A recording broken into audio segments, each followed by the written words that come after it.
You seem mighty happy with yourself tonight, JR. You managed to evict some widows today? You keep drinking like that, you're going to be evicted onto a trash heap, dear. I'm amazed you're not a better loser.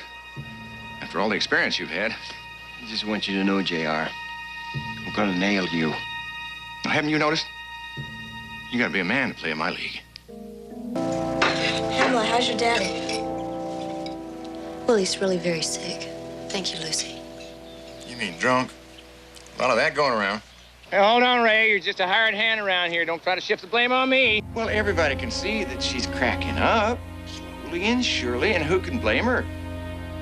I mean, she finds out that her daddy, Digger Barnes, is no relation at all.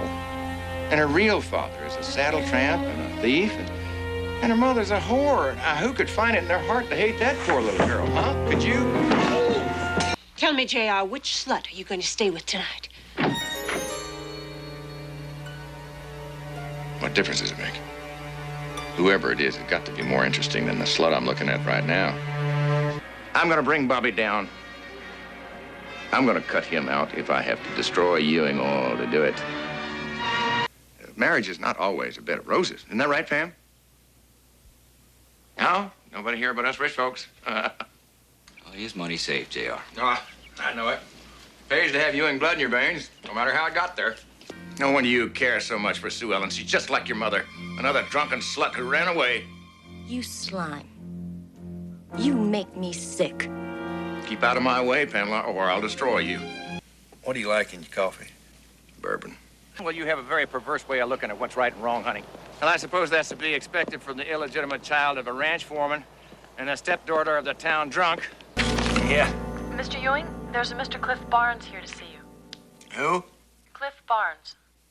Tell him to get lost. I'm putting you on notice, Barnes. Oh? I'm going to destroy you. Oh, Barnes, you just get dumber and dumber every day. You have succeeded in becoming the perfect failure. I don't believe it. I just don't believe it. I'm sorry Ray isn't here. Well, Ray was always uncomfortable eating with the family. I mean, after all, we do use knives and forks.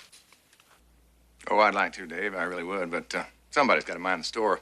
You see, my daddy and I handed the reins of Ewing oil over to an amateur once before, and almost lost the whole shooting match.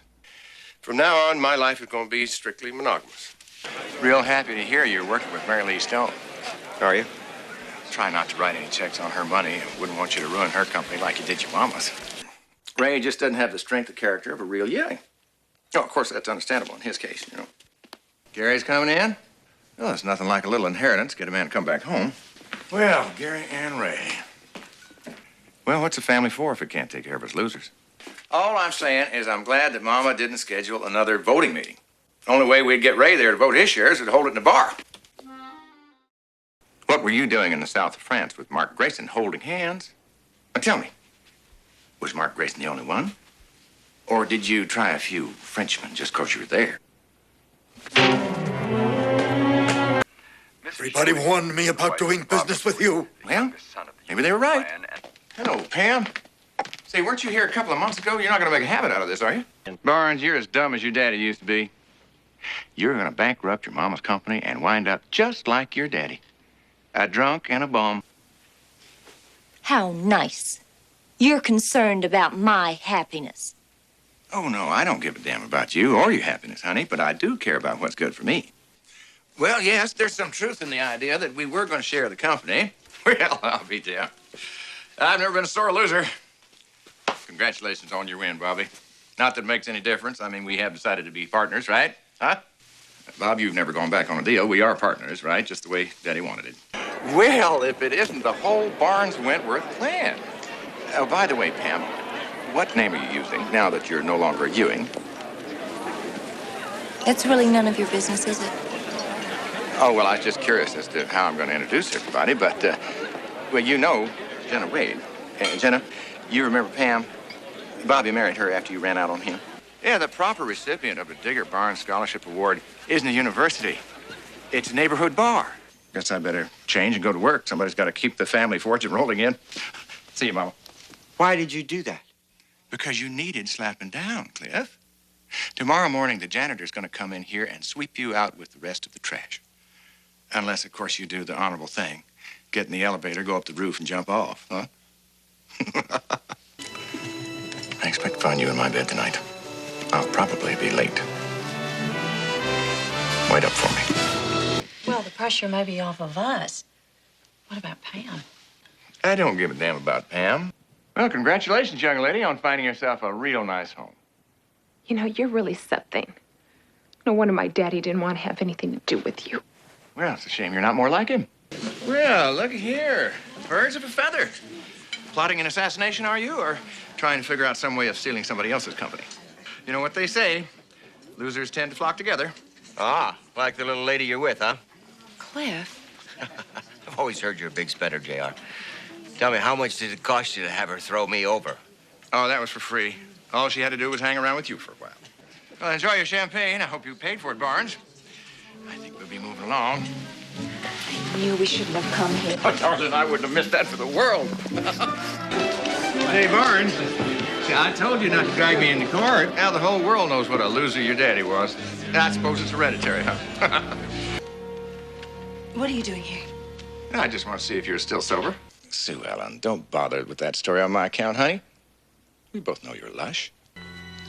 I didn't know. Of course you didn't know. How could you know?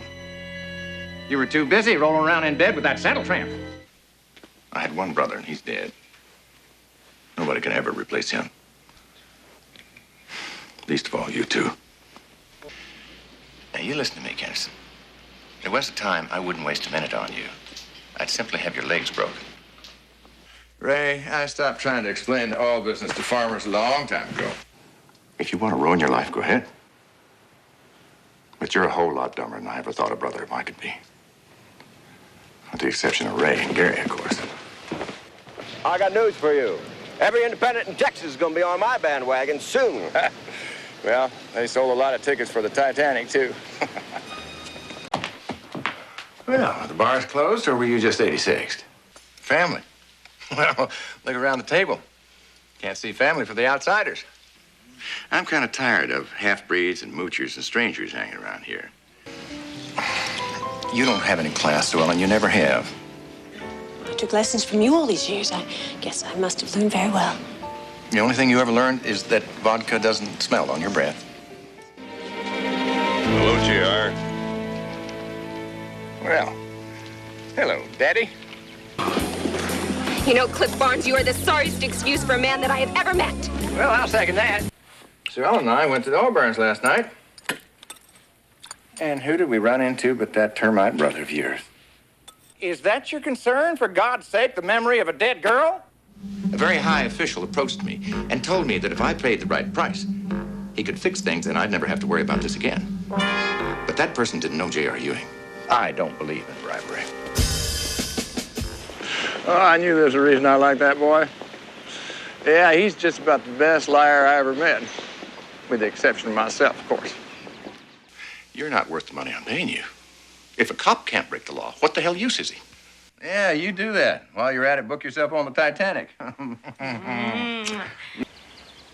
Oh, James, never tell the truth when a good lie will do. The day I started living by the rules you set down is the day the Dallas Cowboys will be back in the Super Bowl. Hey, it's JR here. Listen up. Well, of course I know what time it is. So what? I'm never going to let a wife of mine dictate to me. I'm not trying to dictate to you. The hell you're not. Clayton's leaving to see Grandma tomorrow. Oh, wonderful. Any message you want me to give her? Yeah. Tell her I wish she was still single. You got no morals, you got no scruples. You might be worthy of me yet. Hatching your silly little plots in your silly little heads. You're not good enough to wipe the spit off my boots. If Mama needs me, I'll be at the single tree. That's Mama's chair. Nobody sits in it but her. Where would you like for me to sit? Right there. Used to be Pam's chair. Couldn't stand her either.